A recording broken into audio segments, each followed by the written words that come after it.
Hey everyone, welcome back to another exciting episode of Tech and Productions. Today, I, Bancroft, will be joined by both Fluff and Jimmy. What's up? What's happening, people? And today is our round one tournament at our last, this past weekend, locals. Fluff is bringing back his Super Saiyan 4 Vegeta ramp. Maybe see if it can maintain that belt that he won the week before.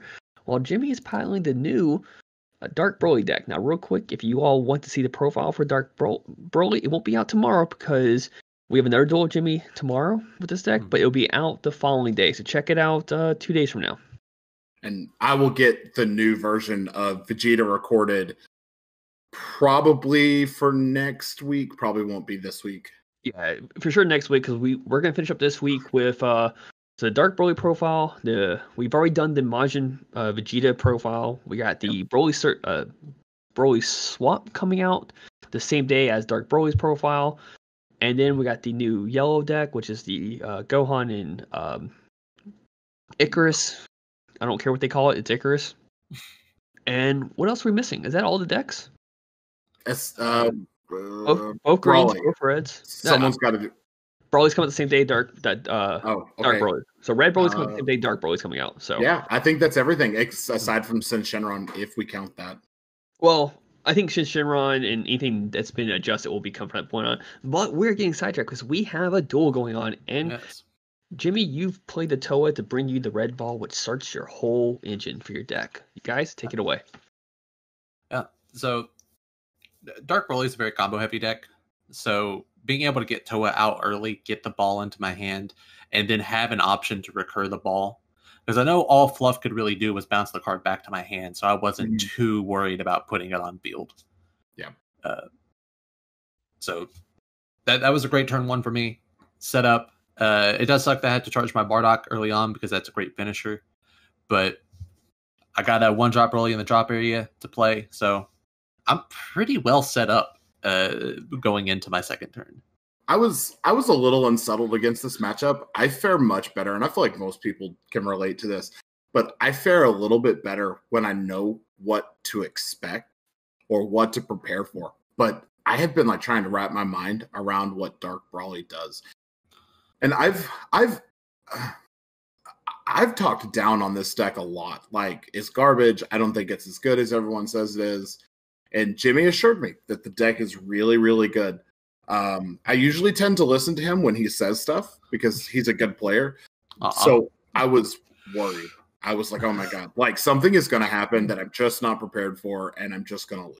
Like, I have that in the back of my mind the entire time. Like you're making a Megazord or something. Yeah, so in this matchup, I usually like to set up a little bit more. But I really wanted to try to kill you as quickly as possible. I wanted to get all of my Brolys out. I wanted to be swinging because I really didn't want you getting a lot of attacks off on me and building that energy. Is what I've learned against this deck is that once you get to 8 energy, it's really rough to recover after you play your Secret Rare.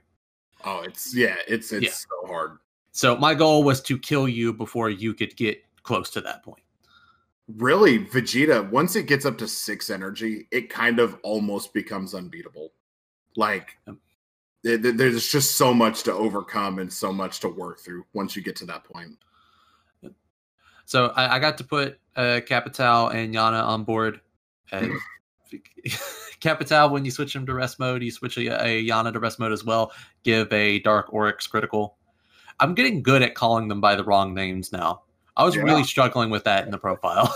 Yeah, I'm lost already. I know I know what the cards do, but I don't know who you're referring to. So, I did also kind of want to mention that I was torn between playing this because it did so well last week. I figured people would expect me to play it again, or playing Gogeta. But we had someone else that was playing the Gogeta line, and I was like, that's not fun for everyone to sit and have to play like the same deck over and over again. So I decided to go back and play version 2 of this, which I love this deck. Like it's my play style, definitely good. Oh yeah, for sure.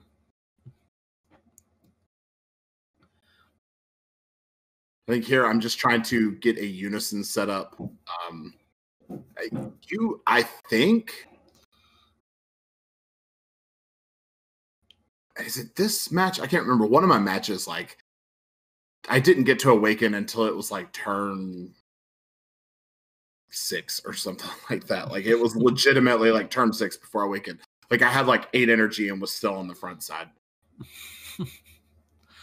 It might have been this match. I can't remember. This was like, what time is it? This was nearly 24 hours ago. I don't know. Right. Slept since then. Yeah. So I'm seeing you sit there on 3 energy, and I don't know, like, I still am just waiting for you to like tap 3 and just Dougie all the way to the win.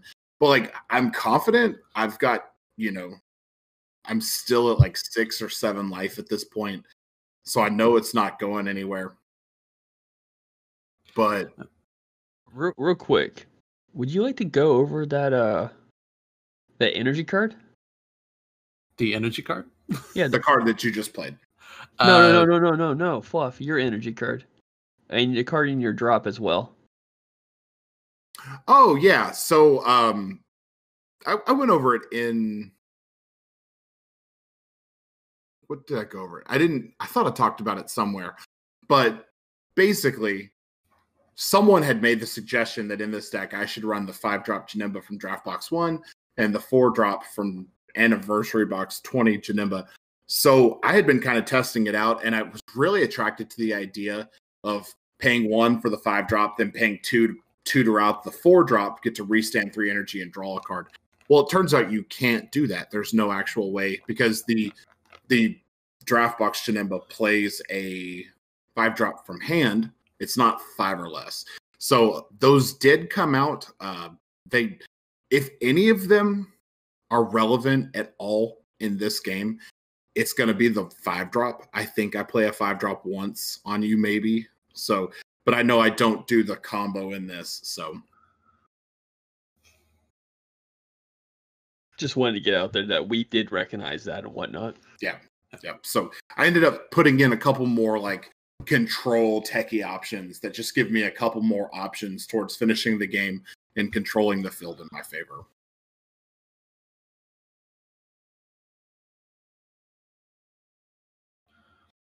Yeah, I was so happy to see that 17 hit the combo or the energy area. Yeah. Like, I was not looking forward to having to stare down that 17. Well, I already had 1 in hand, and you just don't need 2 in hand. So exactly. It becomes an easy charge target when you see both of them. Like, I think I'm sitting on Goku Oob and the Vegeta at this point.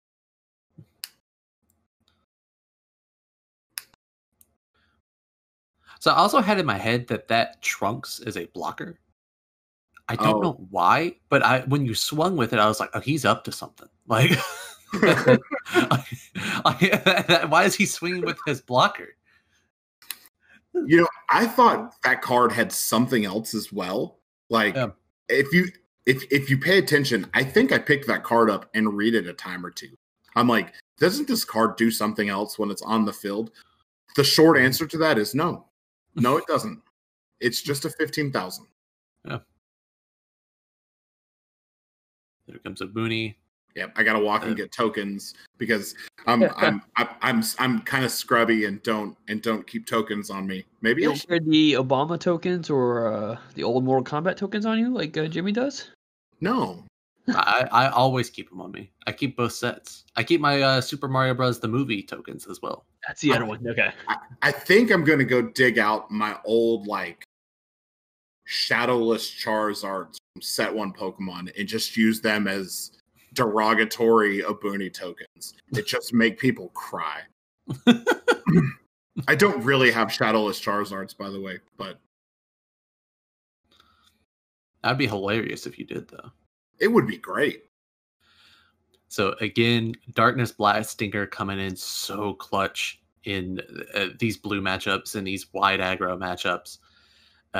So I was actually explaining to you what the card done. It's made to be offensively where you give a Dark Broly plus 10k, then give a leader plus 5k, so you have a 40k and a 20k swing. But you can use that defensively as like a black bean. Yeah.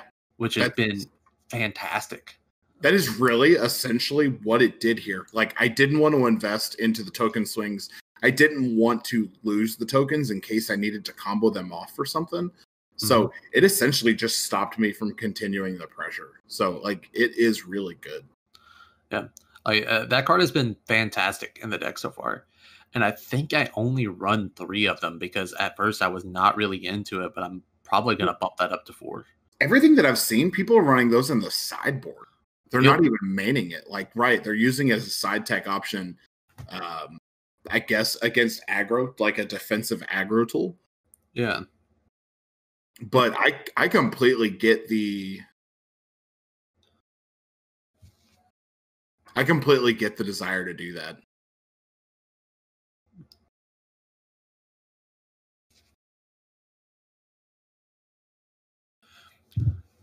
So you bounce Mira.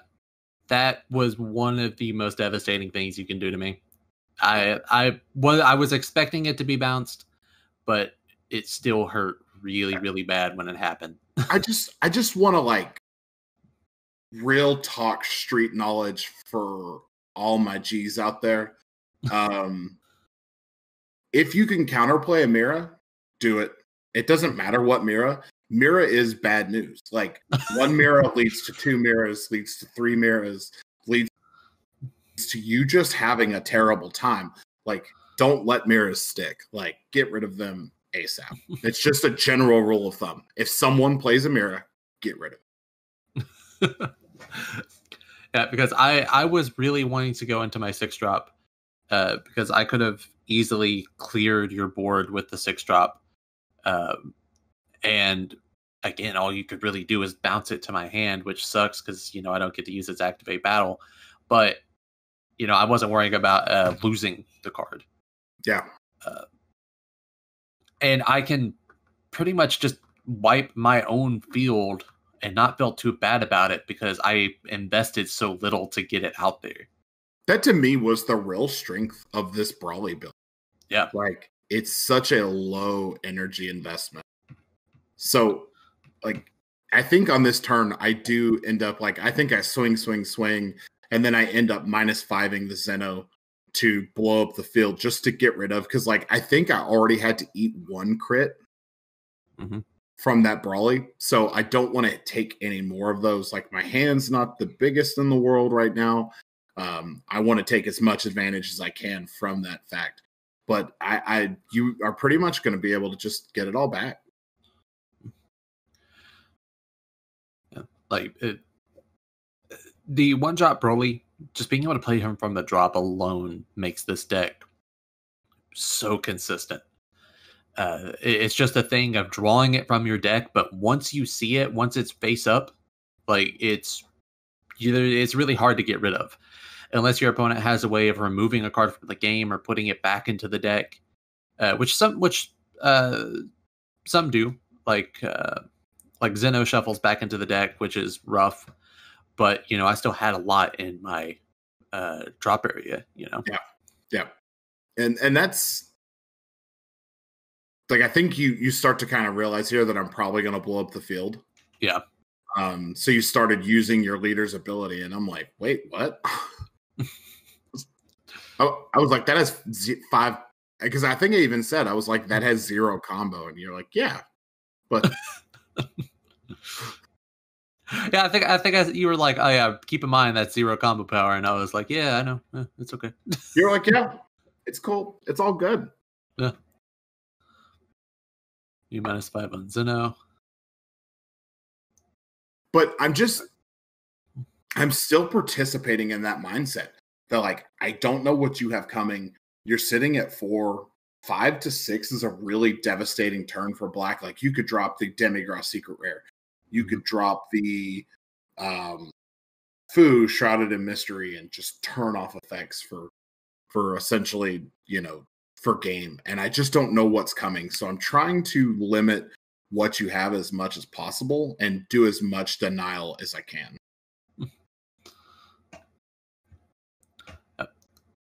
Vegeta, I love this card. Like, I've been trying to find tech to put this card in decks that aren't Super Saiyan 4 Vegeta, Like I think I'm in love with it. I think this card, it works extremely well in Super Saiyan 4 Vegeta, but I think the best deck for it is SS3 Reboot because it's just a draw 4. Yeah. Like, I would have, had I not charged any of those, I would have been happy to keep every one of those cards in my hand. Yeah. But, you know, I wanted to keep the negates and stuff like that, but this card is so good. Like, I'm so glad they did not put the deflect tag on that card. Oh, yeah. Like, had they put deflect on that card, it would have to be, like, it would have to be hit. Like, someone would have to hit it at some point. I do remember to stand the Vegeta, restand the Vegeta here. I didn't do it at the beginning of your turn, but I do remember it before you even, like, start swinging stuff up. Yeah, I remember that Vegeta had blocker. I knew he restood, so I was just waiting for it. I wasn't going to let you keep him in rest mode.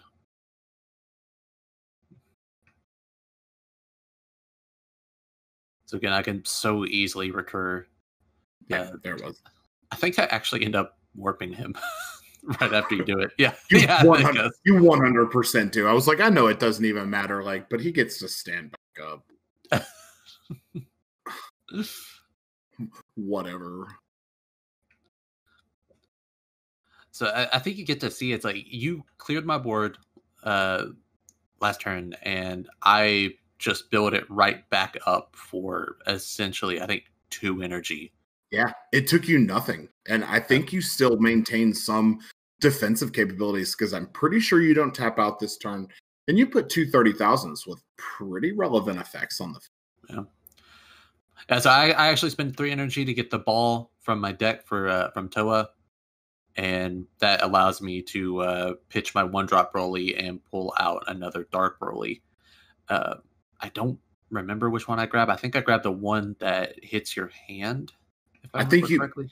I think you make me warp. Yeah, I bring back. I think that's New Massaiyan. Yes. Yeah. I'm pretty sure you do it. That's what removes a battle card, and you had to warp a card. So there was really nothing in your drop area that was relevant to warp. So I just chose a card I don't like. Yeah. The only point that's really relevant is if you have the Great Ape on the field. Because the Great Ape's -4, I think, is 1 card from your drop area back into your deck, and then you draw 2 cards. Yeah. I find that skill to be more relevant in decks like Baby, where there's hard counters, which of course you're not playing the Dark Broly and Baby, but you can run stuff like Toa Twisted Sister to get cards out of your opponent's drop. Way more. Yeah. You're 100% right. Yeah, so it is this game. I'm just now at 8 life, and I'm already I'm just now at 4 life, and I'm at 8 energy, and it's like, yeah. Which that just attests to the defensive capabilities of Vegeta. Yeah, like you were staring down the barrel of multiple 30k attacks, and you're just now getting down to that. Yeah. The deck is so good. And I do want to point out, like, I've had multiple people tell me, like, dude, you don't need Zenos, take them out.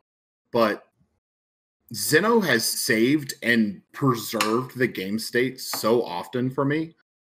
Like, his energy is completely irrelevant. Most of the time, I just use that energy ramp to put 2 markers on it. Like, I don't care about that extra energy. But that -5 is so relevant. So here I want to talk about psyching your opponent out, like playing the psychological game. It's something that I don't know that we would talk about if it weren't for this type of series, but I know what I'm going to do. I know the play that I'm going to make. Jimmy goes, God, I hope you don't have that Android 17 in hand. And I was like, wait, I do. I can instantly win with this because his hand will go back into his deck. He'll lose his drop area, and I'll just be able to swing into leader. And then, like, as I played it, I'm like, wait a minute. He'll still have 3 combos on the field, basically, and I won't be able to win this turn. And, like, part of Dark Broly's Activate Battle is that you can choose cards in your battle area, and it doesn't say in active mode. So my 2 Brolys are 5k combos. Yeah. So in the case that you played Android 17, wiped your hand, you swung with 17, I would have just ate the critical. Then you swing with lead, I could combo out of that. Yeah. Because even if you drew into like a super combo, I think you have to pitch a card. You 100%. Yes. Yeah. So at max, you could be swinging 20k with the leader, and I have 15k at combo power. Yeah. Yeah. That's and like I knew what I was going to do this turn. Like I had this card in my hand since turn 1. I think it was turn 1 or turn 2 that I had this card, and I just knew that I was going to play it. And then, but you made that comment like, God, I hope you don't have Android 17. That would suck. And like, I don't know if that was like you legitimately were afraid of Android 17, but to an extent, I was, because I was setting up for a big play on the next turn. Yeah, and I was scared of losing my drop area in that case. This, just playing it out, I knew I lost because he was just going to restand. Yeah. Goku Oob is so good. I think this is like the only deck where it's preferred over Hatchiyak. Like I think any other deck would run Hatchiyak, but this deck hands down just plays. I win 90% of my games with Goku. If I see it, I every time that I have walked past you playing this deck, it has been either Goku Oob is about to come out or Goku Oob is already on the board and your opponent's scooping. Yeah. It's been a monster in that deck. Yeah, it's been so relevant. I do want to say like Brawly impressed me. Like I still feel like people haven't unlocked the key to this deck. Like I don't think so either. People haven't figured out the optimal build for this. I know you're running kind of an unorthodox build, but I see a ton of potential there. I've been having a lot of fun with it, and I think going further in this set, Dark Broly and Baby are going to be like my main, the main decks I focus on. Yeah. And I'm hoping some of the changes that I've made to the deck just in the past couple of nights of playing and testing the deck, I'm hoping that it'll perform a lot better next week. I guarantee the longer this format goes along, I think Dark Brawly will get better, because someone's just going to figure out that like it's almost going to be like turn 2, multiple 30Ks, multiple crits per turn, and then just finish on a bomb overwhelm. But there's some magical formula that people just have not stumbled across yet. Mm-hmm. Yep. I agree. That being said, that is today's duel. Thank you all for tuning in. Before we leave out, I do want to point out one thing. We didn't get a chance to record it, but Fluff did make it to the finals, and he played against Jake.